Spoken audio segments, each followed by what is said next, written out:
Hello everyone, welcome back to my channel with descriptive writing. Today we'll discuss how to write an effective descriptive text in exams. First, you must know what is descriptive writing. Descriptive writing actually allows you to paint a picture in the mind of your readers using only words, or in other sense, it creates sensory experience for your reader. Now, how do you know that you are describing in your exams? Just keep a tip with you.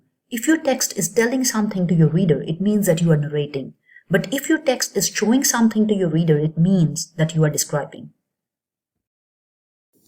Do you want to improve your descriptive writing skill?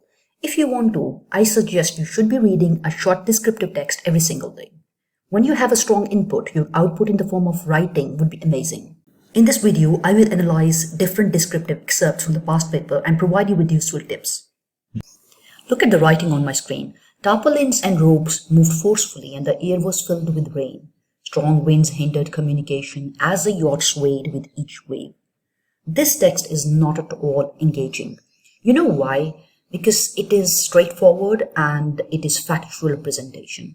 And the language is quite simple here. Moved forcefully, hindered communication, that could not paint a picture in the reader's mind. Moreover, there are no sensory details here that could engage the reader's senses. Let me add some descriptive language to make it more engaging for your readers. Tarpaulins and ropes were flogging violently, and the air seethed with driven rain and spray. Screaming winds made it impossible to communicate, as Josephine listed alarmingly. Any chance of saving her sinking, with every wave slamming her side. What is done here? We have used more descriptive verbs here, like flogging violently. Sensory details, like screaming winds, made it impossible. Means with the use of such language, you can paint such kind of picture in the mind of your readers. Violently, it means whipping ferociously. Somebody's beating. Tarpaulins and the ropes were flogging violently. It means they're really angry here. And the air sit with driven rain and spray, and the water is being angry. The rain is angry too. Screaming winds are personified here. They're screaming like human beings. So screaming winds means the noise is such loud that it is really painful to hear too. Made it impossible to communicate. As Josephine listed, who is Josephine here? The yacht is given name here as Josephine. So Josephine listed alarmingly. It means somebody is pushing, and who is pushing? That is the wind. The storm is pushing this yacht. And so there are no more chances for this yacht to be there. So Josephine listed alarmingly. It means that bent or tilted to one side. Any chance of saving her, sinking with every wave slamming her side. It means somebody's pushing her and slamming or beating her. So it is very difficult, or the chances to save Josephine are going to disappear. Means the people, they are helpless to save the yacht. On the contrary, look at this piece of writing. It's not making you feel connected, but this kind of descriptive writing invites your readers into the very moment, making them feel part of that experience with you. Now look at this piece of writing. The language used here is very simple. Like, I remember moving through water lilies in open lagoons. I took a mental snapshot, hoping it would ease my stress. As I lay back on my backpack, the Makora moved through clear water. There is no visual description or sensory details given here. But when you read this kind of writing, it successfully paints a picture in your mind. I will never forget the utter tranquility of swishing through the water lilies in the open lagoons that first day. I consciously took a snapshot memory, breathing in its essence as an antidote to my stressful life. As I lay back on my backpack, the Makora seemed to glide, gently floating, as though blown through the perfectly clear water. Here we have visual description as well as sensory details. When we say, I will never forget the utter tranquility of swishing through, utter tranquility means complete peace. And this word utter, it intensifies the sense of peacefulness. Of swishing through the water lilies, moving through and swishing through. See what's the difference here. Swishing through means moving. With such movement, everything else in the surrounding moves too. Through this water lilies in the open lagoons that first day, I consciously took a snapshot memory. When it is said that consciously took a snapshot memory, it means capturing that very moment in the long-term memory. Breathing in its essence, it means you are living that experience. You're soaking up the experience. as an antidote, like it's just like a medicine. Means this kind of feeling, it gives you relief from your diseases or from your stressful life. It's just like a medicine to you. As I lay back on my backpack, the Mokoro seemed to glide, gently floating as though blown through the perfectly clear water. The use of these words, glide, gently floating, blown through perfectly clear water, it gives you a sense that this Mokoro is light in weight, is as light as a leaf which can be blown through the perfectly clear water. So it means if you are feeling light inside or you are at ease. This is how you can create visual description here by using adjectives like utter, stressful, or adverbs like perfectly, gently, or you can use the powerful verbs here like breathing, glide, or blown. Look at this descriptive piece of writing where the writer has painted a challenging landscape by using adjectives, figurative language, and such vocabulary that could make you visualize the scenery. Adjectives used here are massive, then you can say giant, hairy, sharp, deep, icy, and the words like that. When we say no, I have no idea what speed I would do carrying the backpack.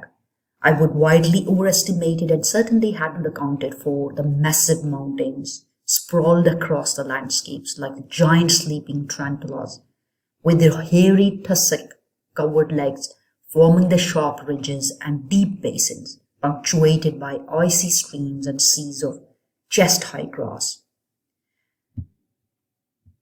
Massive mountains, it means alliteration used here, that the word starts with the same consonant, sprawled across the landscapes like giant sleeping tarantulas with their hairy tussock-covered legs. It means that the mountains, they are compared to the dormant spiders, as if the monstrous spiders could be awoken.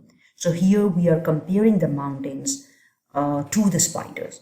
And the green areas here, like deep basins punctuated by the icy streams and seas of chest-high grass, it means green areas make it difficult to move, which is marked with the freezing water. Trails were easy to follow at first using those orange trail markers. Here again, alliteration is used, confusing connection. It means the word starts with the same consonants. Confusing connections of gaps in a complex maze, it means the path is not clear, which is easy to get lost. So by using similes, alliteration, or adjectives, you can create a visual description in your descriptive writing. Another feature used here, and that is the hyphenated adjectives like overestimated, tussock-covered legs, and the chest-high grass. With this feature, you can make your descriptive writing impressive. Now look at another descriptive piece of writing. There is some visual description here. Let me read the text for you. Then I saw a lily pond, an artist's vision of what a pond ought to look like. Fragrant aquatic flowers of pristine perfection blanketed this fresh water in such mated profusion that a slight breeze caused their overlapping pads to tip on edge, seizing my attention again and again. On their round green leaves sat bug-eyed frogs, and fat bumblebees buried their heads in the plant's floating blossom. It was morning, and the place was busy, a complex tangle of life. I climbed onto the mud and stick dam, shearing up this enchanting pool, hoping that the beavers who'd created it were still in residence, maintaining their engineering feat. When we say artist's vision, it means metaphor is used here. This lily pond is compared to an artist's creation, or you can say a painting.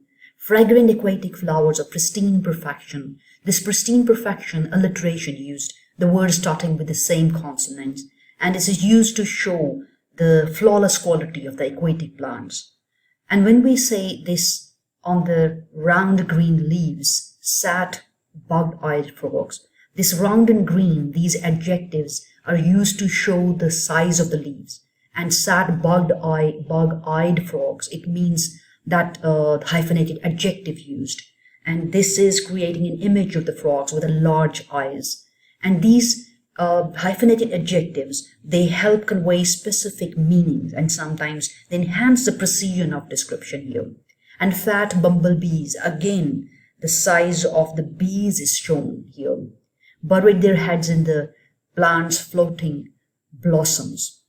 Now look at the sentence structure here. This is such a long sentence, it's a complex sentence. Fragrant aquatic flowers of pristine perfection blanketed this fresh water in such mated profusion that the slight breeze caused their overlapping paths to tip on edge, seizing my attention again and again. So this is not a simple sentence. When you are writing descriptive piece, it means use of the different type of sentences is very much important there. Sometimes use simple sentences, sometimes use complex or the compound sentences. And here when we say beavers who'd created, it means the relative pronoun used here. And when we say enchant, hoping that the beavers who'd created it were still in residence, it means that we are combining two sentences with the help of the relative pronoun here. Another important feature in descriptive writing is how you start a sentence. For example, on their round green leaves sat bug-eyed frogs. If you write in a normal way, you can say bug-eyed frog sat on the round green leaves. So if it's other way around, if you want to make your writing impressive, you have to start each sentence in a different way. So you see, in this type of descriptive writing, there are many examples of visual description here. So do remember that if you want to make your descriptive writing impressive, you must use different type of sentences. For example, sometimes use simple sentence, sometimes complex, sometimes compound sentence. And don't start the sentence in the same way. Always try a different way, a different style of starting your sentence. And the third tip is use hyphenated adjectives. Hyphenated adjectives, they show the precision of description in your descriptive writing.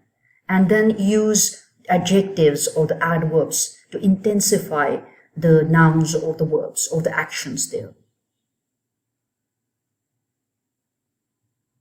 Keep watching my channel for my next video.